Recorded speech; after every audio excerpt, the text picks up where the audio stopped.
Hi everyone, this is Karak from ACG, and today I'm loaded on absinthe, battle-worn, and in need of a fresh shower as I bring you the review for Metal Gear Solid Phantom Pain, or MGSPP if you want to do it for short, a game that puts a closing chapter on the creator's time with the company, that company being Konami, and most likely closes the book on them having any game I give a flying crap about. But let's do this. Does Metal Gear Solid Phantom Pain send the series into the good night of retirement the way Big Boss garrots enemies unseen and unnoticed except for its mistakes? Or does it ride off into the sunset, leaving gamers with that warm feeling they get from Christmas hot chocolate and guilt-free liaisons when you know what you're doing can't last, but while you're doing it, it's oh so good? So this is the review for Metal Gear Solid Phantom Pain. More absinthe than Europe can hold, cardboard box camo, enough mini black holes to make Stephen Hawking turn over in his grave when he dies, and the last of the massive cutscene titles from a director known for both his extravagance and just being a little balls out crazy. Also remember to subscribe if you like the review. This is going to be a buy, wait for sale, rent, or never talk about it again rating scale. Graphics are up first. If I've said it once, I've said it 1,000 times about game lighting. Sunshine isn't always yellow, like someone dipped the sun in urine and shined a light through it for the world's lighting, and MGSPP nails it. The lighting in this thing is next generation and awesome, with crisp lighting throughout, giving the world a clearly more realistic and less cartoony view than even past titles, as well as drenching it in that baking noonday sun look or throwing a cloak over it when nighttime falls. Environmental effects are stunning, with sandstorms ripping through the desert areas, choking visibility down to a frighteningly small and short distance. This environmental impact on the gameplay can be seen across various facets of Phantom Pain, resulting in the world's environment making some very real impacts on strategy and gameplay versus largely cosmetic ones. It doesn't continue all the way through, but there are some really good changes here. Now, the resolution is 1080p on the PS4 and 900p on the Xbox One, resulting in less Ps on a massive box, which is a sentence I never thought I would say out loud. Both systems show a shimmering effect on structures that are in the distance, but neither look shabby to say the least. The use of FXAA, or as I like to call it, Vaseline anti-aliasing, is actually surprisingly apt at softening some of the image, but it's still ultimately like squinting at a hot person from 1,000 yards away. Detail's going to be lost regardless. Animations are excellent, with the aforementioned sandstorms causing Big Boss to raise his arm to protect himself, and the few times you enjoy fist-to-fist fighting with enemies, the animations are both brutal and spot on, with collision detection and clipping at a minimum. In fact, clipping is so carefully taken care of that some weapons sort of levitate above your character while playing, or if you get the ballistic shield, it looks like it's some kind of alien body snatcher constantly resting 6 to 10 inches above your body, floating in the air, waiting for you to sleep so it can kill you with its sweet caress. Now, enemy soldiers get the short end of the stick here, and when I say short, I really mean someone stole the fucking stick and beat them to death with it. They look fairly basic, their texturing is off in many locations, and really, for enemies that you're going to face thousands of times in a playthrough, I was shocked how poorly they were detailed. It's like running around in a PS4 or Xbox One world and suddenly meeting PS3 or 360 bad guys. Well, maybe not that bad, but it's pretty damn close. In the end, though, aside from the enemies, I would say the graphics look really good. There was an issue here and there with frame rate taking a dip, especially rounding a bin and unfolding that massive vista in front of you. A high-end PC is probably not going to have that problem. Sound, music, and voice. Rest is up to you. Did it. Go!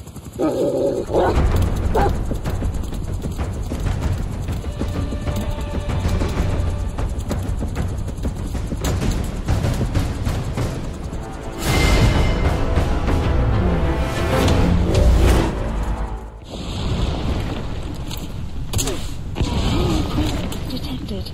Your map has been updated.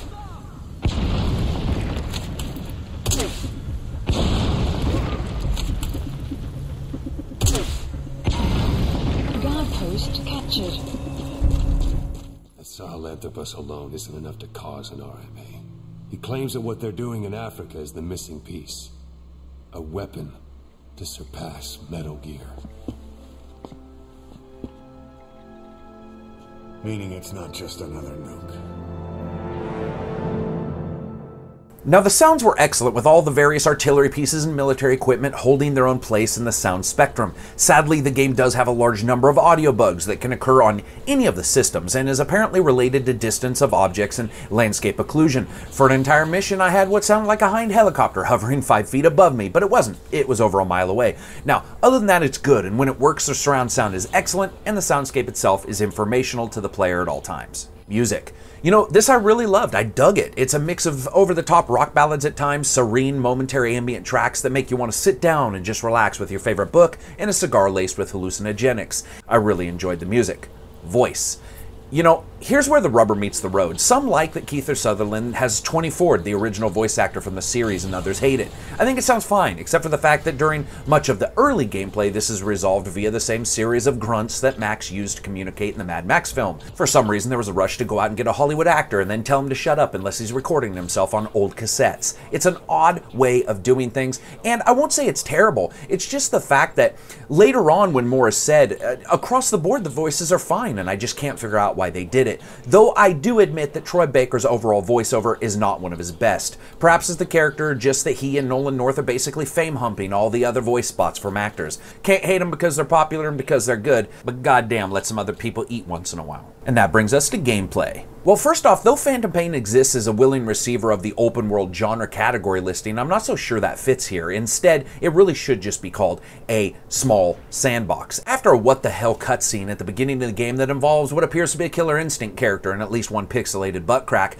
you're quickly placed into the role of going out and doing missions to grow the name in the ranks of your private military contractor, the Dirty Dogs, because they're dogs of war, get it? And I guess they're also dirty, which is probably why there's a shower right on the helicopter pad. For people who kill others with the casualness of passing gas under covers, they sure do worry about germs. So all in all, the story involves a coma, a character that can float, and another one that's constantly on fire. Pretty much normal for a Metal Gear game. To get your team up to snuff, the first location, and oddly the emptiest of the bunch, is Afghanistan. The problem is, despite there being a few areas to go to, the game, and what can only be described as the oddest gameplay convention I've seen in a long time, sends you out to do the jobs, and many times it's at the same place. So you can take down a base, kill everyone, find everything, blow them up, and just destroy all the shit, and then have that same base be the target soon afterwards, removing any and all feeling of impacting the world whatsoever. Additionally, the world's empty as hell, unless you consider knocking out forest animals for questionable activities the height of gameplay.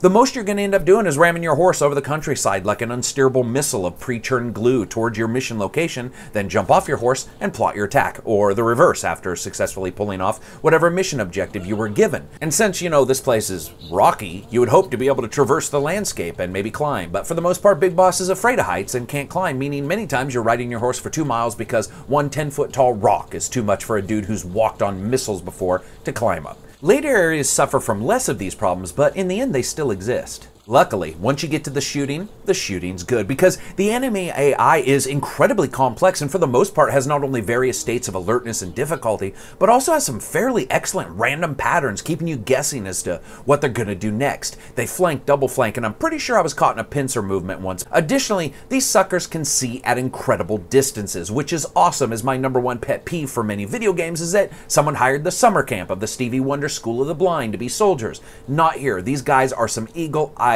SOBs, unleashing fire on you from rocks and around you and above you and below you, and basically just being happy to rototill the earth near you until you either get shot or fall into a hole they created with their gunfire. I loved both their abilities and their sheer tenacity.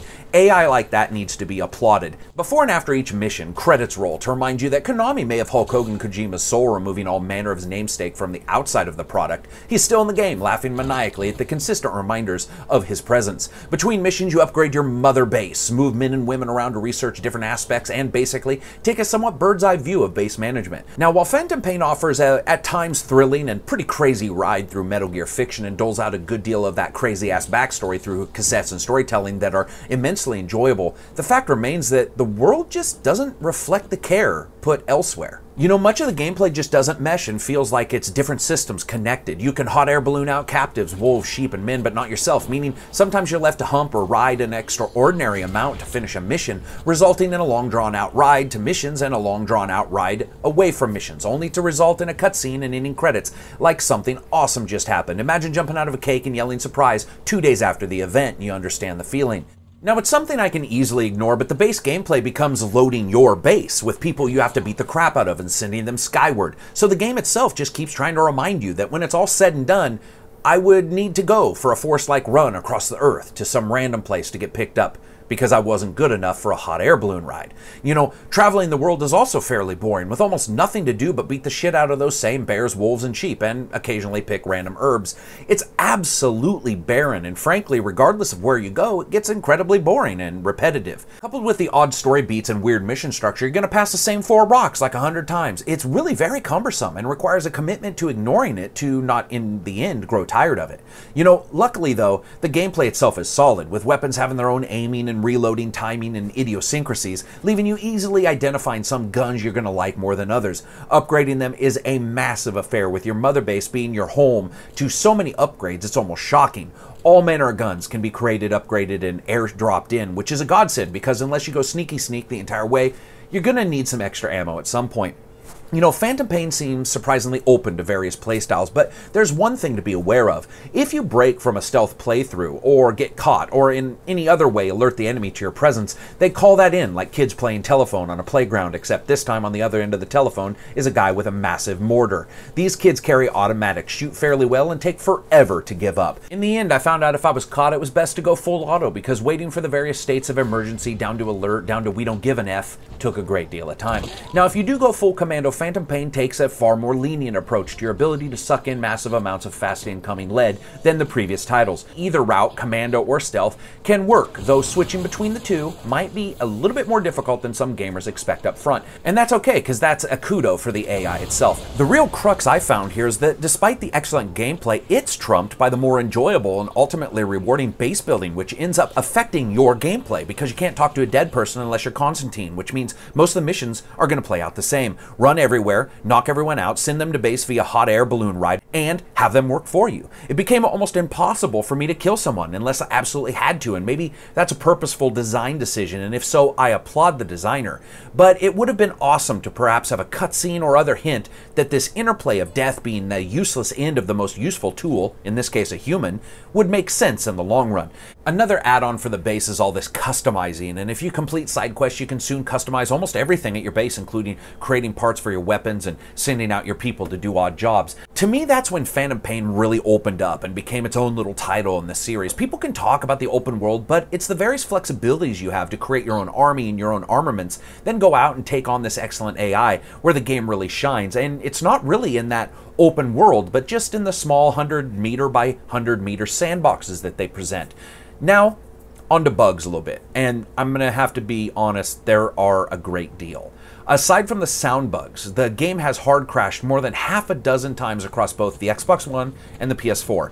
Enemies get stuck inside bunkers or in walls, and my horse has spawned a good number of times with its legs buried in the dirt like it was digging to China.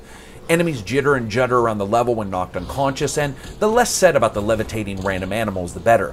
Now, did it deteriorate the fun I was having? Yeah, a bit, honestly, especially the crashes, but everything else was a good deal of the wonkiness that a pseudo-open-world game provides in the first place. In the end, you're running around a fairly massive set of locations, taking out enemies and occasionally attaching hot air balloons to their asses because, let's be honest, it's funny no matter how many times you end up doing it. Sadly, I've yet to play online because, as we all know, that's not working. Fun factor. And here is where it matters. The game is actually a blast. At times, especially with the later repetition, it can grate on you a bit, but the almost constant upgrades and unique storyline kept me coming back for just one more mission to see a crazy cutscene. Even if it was the same damned enemy camp I'd turned into a wet mound of human flesh and promises and memories less than 2 hours prior. Additionally, the base gameplay was awesome, and moving men and women around, building new locations, and unlocking new bonus parts and information was ultimately incredibly rewarding from a game-to-gameplay standpoint. And what's more fun than bringing along your horse and outfitting it with battle armor, or bringing along your one-eyed dog? So I rate games on a buy, whip, for sale, rent, or never talk about it again rating scale. This game is a buy, though hampered by a fairly empty open world and poor repetitious mission design. The story itself is batshit insane in a very good way. The gunplay is excellent. The AI, for the most part, is just absolutely wonderful. And it looks amazing almost all the time.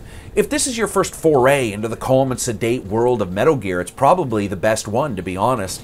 If you played others, I can see that you may actually have another that's your favorite once the newness of your own Phantom Pain begins to rub off. So that's it for me. I hope you liked the video. If you do, thumbs up. If you didn't, thumbs down. Subscribe, maybe Twitterpate it to somebody if you did end up liking it. This was an interesting game for me. It came off some incredibly high reviews, and it met some expectations, and strangely left me with some serious questions about the experience itself. So that's it for me. Peace out.